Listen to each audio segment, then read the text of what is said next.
Demonstrators protested outside the U.S. Embassy in Tel Aviv, calling for the United States to block arms sales to Israel. Protesters blocked the road and held signs reading "Arms Embargo Now" and "Stop the Genocide in Gaza." Others stood nearby holding a Trump banner reading "Make America Great Again." The U.S. Senate is due to vote on legislation that would block arms sales to Israel, backed by lawmakers who say Israel is obstructing aid shipments desperately needed by Palestinian civilians in Gaza. The resolutions of disapproval were filed by Senator Bernie Sanders, an independent who caucuses with Democrats.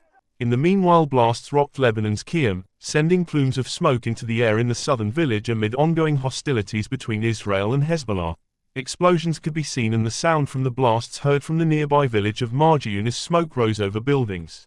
Israel's campaign has killed 3,544 people in Lebanon since hostilities began, Lebanese authorities say. The figures do not distinguish between combatants and civilians. Hezbollah strikes have killed 43 civilians in northern Israel and the Israeli-occupied Golan Heights, while 73 soldiers have been killed in strikes in northern Israel and the Golan Heights and in combat in southern Lebanon, according to Israeli figures.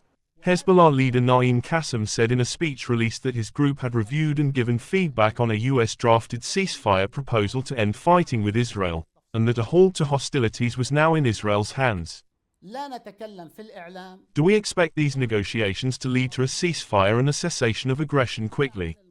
No one can guarantee, because the issue is linked to the Israeli response and the seriousness that Netanyahu has, said Qassem.